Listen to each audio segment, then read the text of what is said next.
You are witnessing Donald Trump lose a trade war that he himself launched. Right now, at this very moment, the most powerful man on the planet has just been completely outplayed by a country one-tenth his size. And the consequences are going to hit your wallet harder than any tariff ever could. Let me show you what is really going on. While the mainstream media fixates on Trump's latest Truth Social rants threatening Canada with 100% tariffs, 50% aircraft duties, and his strange claim that he's going to decertify every plane built north of the border, they are totally missing the real story. The real story isn't what Trump is threatening. It's what Canadian Prime Minister Mark Carney just pulled off in front of the entire world. And Trump can't do a single thing about it. Here's what you need to know. On January 20th, 2026, Canadian Prime Minister Mark Carney stood on a stage in Davos, Switzerland, at the World Economic Forum and delivered a speech that Trump is still furious about. 2 weeks later, Carney looked at an audience of global leaders and said something that should have been obvious to everyone, but apparently wasn't. Middle powers must act together because if you are not at the table, you are on the menu. Trump was at the same forum. He heard those words, and within 72 hours, he had disinvited Canada from his so-called Board of Peace, threatened 100% tariffs on all Canadian goods, and started calling Carney governor instead of prime minister, a deliberate insult implying Canada should be America's 51st state. But here's where it gets interesting. Carney didn't back down. He didn't apologize. He didn't even hesitate. Instead, he called Trump's bluff right to his face. When Trump claimed, Canada lives because of the United States, Carney immediately fired back. Canada doesn't live because of the United States. Canada thrives because we are Canadian. Then he went on television and said something that should scare anyone paying attention to Trump's negotiating style. He called Trump's 100% tariff threat bluster and said he meant every word he said in Davos. Treasury Secretary Scott Bessent tried to save face by telling Fox News that Carney had privately walked back his Davos remarks in a phone call with Trump. Carney then held a press conference the very next morning and said on camera to be absolutely clear, and I said this to the president, I meant what I said in Davos. Trump had just been publicly called a liar by a foreign leader with proof. Now some of you are probably thinking, okay, but Canada is small. Trump can crush them with tariffs. This is just political theater, and that is exactly what Trump wants you to believe. But let's look at the actual numbers because this is where Trump's entire strategy falls apart. The United States and Canada trade $91 billion worth of goods and services every single year. That's not a mistake. That's $9 billion crossing the border every single day. Canada is the top destination for U.S. exports, buying $349 billion worth of American products in 2024. 34 U.S. states sell more goods to Canada than to any other foreign country. Not China, not Mexico, Canada. Canada supplies 63% of all crude oil imported into the United States. That's 148 billion barrels per year. If Trump actually imposed 100% tariffs on Canadian energy, gas prices in America would spike within weeks, not months, weeks. The entire U.S. auto supply chain, which depends on Canadian steel, aluminum, and auto parts worth over $100 billion a year, would grind to a complete stop. So when Trump threatens 100% tariffs, he's not threatening Canada. He's threatening American consumers, American manufacturers, and American workers. And Carney knows it. That's why he's not backing down. But the tariff threats are just the surface. Let me show you what's really happening underneath all this noise. On January 16th, 2026, Carney traveled to Beijing and did something that Trump explicitly warned him not to do. He made a deal with China.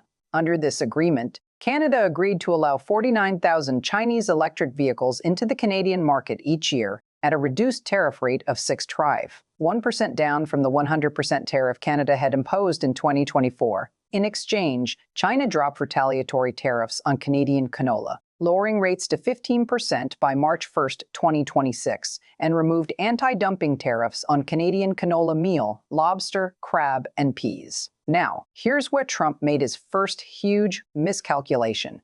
When the deal was announced, Trump initially praised it. He told reporters at the White House, that's what he should be doing. It's a good thing for him to sign a trade deal. If you can get a deal with China, you should do that. 5 days later, Trump completely reversed course and threatened 100% tariffs if Canada made a deal with China, which Canada had already done with Trump's original approval. What changed? Carney's Davos speech. That's what changed. Trump realized that Carney wasn't just making a trade deal. He was building a coalition of middle powers to counterbalance American dominance. And Trump panicked. The China deal opens more than $7 billion in export markets for Canadian farmers, ranchers, and fishermen. It's a massive win for Canada's agriculture sector, which had been hit hard by Chinese retaliatory tariffs imposed after Canada followed U.S. trade policy in 2024. But more importantly, it signals to the rest of the world that Canada is willing to break away from U.S. economic policy when it serves Canadian interests. And it's working. Since January, Carney has announced trade talks with India, the Association of Southeast Asian Nations, ASEAN, and the South American Trade Bloc, Mercosur. He's bragged to Trump about striking 12 new deals across 4 continents in 6 months. These aren't hypothetical future agreements. These are active negotiations happening right now. Trump's response: more threats, more bluster, more Truth Social posts calling Carney governor and claiming China is taking over Canada. But here's the problem. Trump has already used his biggest weapon. He's already threatened 100% tariffs, and Carney called his bluff. Let me explain why Trump can't actually follow through. The United States, Mexico-Canada Agreement, USMCA, which Trump himself negotiated and signed during his first term, explicitly protects most Canadian goods from tariffs. As of August 2025, over 85% of U.S.-Canada trade remains tariff-free under USMCA exemptions.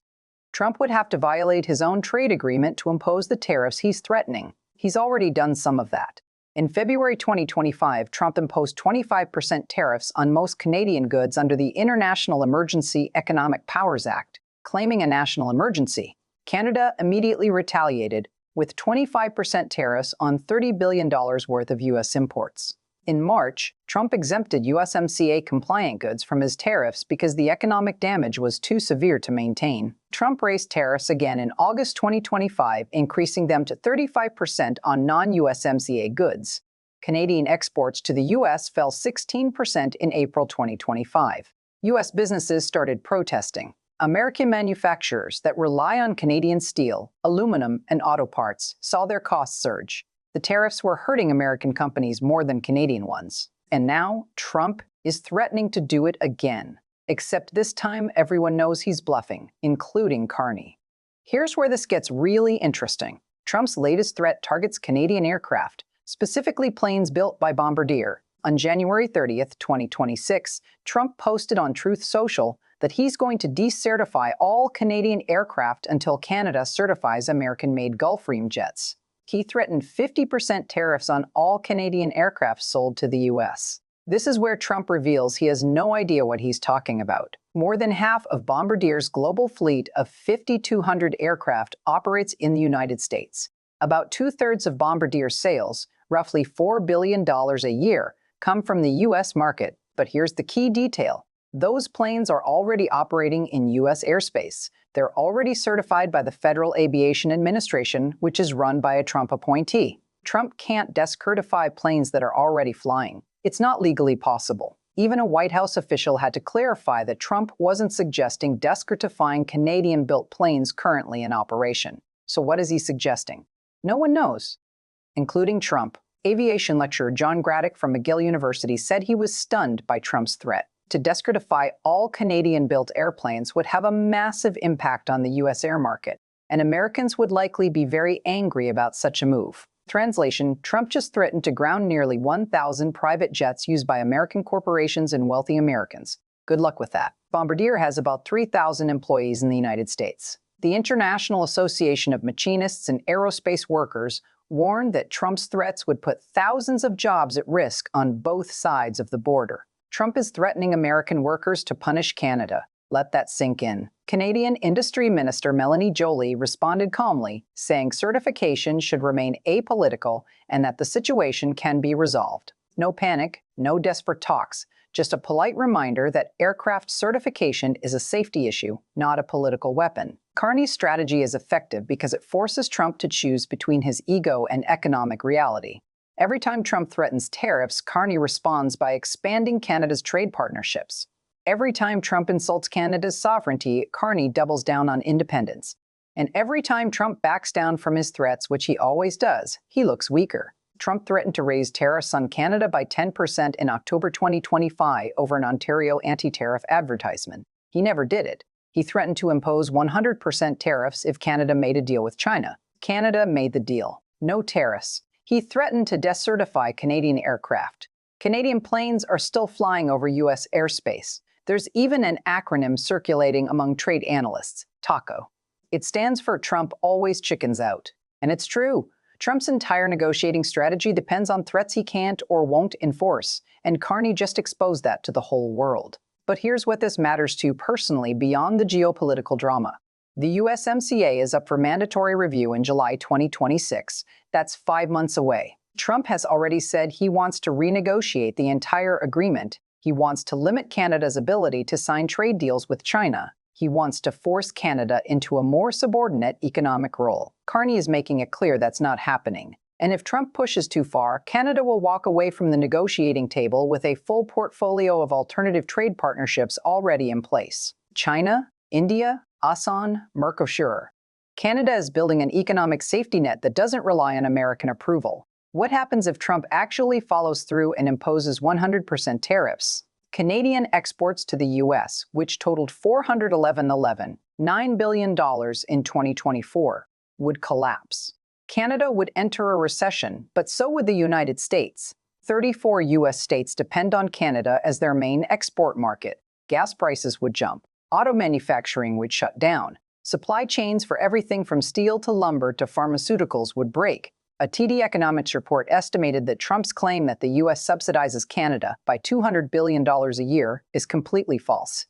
The real U.S. trade deficit with Canada is about $45 billion, or roughly 2% of U.S. GDP. That's not a subsidy. That's a rounding error. Canada's merchandise trade surplus with the U.S. is about $100 billion, representing 2% of Canadian GDP. In other words, Canada needs U.S. trade more than the U.S. needs Canadian trade. But the relationship is far more balanced than Trump claims. The bulk of the U.S. trade deficit with Canada comes from energy. Outside of energy, the balance favors America. But Trump can't impose tariffs on Canadian energy without causing immediate political damage. Gas prices are the third rail of American politics. If prices rise, Trump loses support faster than he can post about it.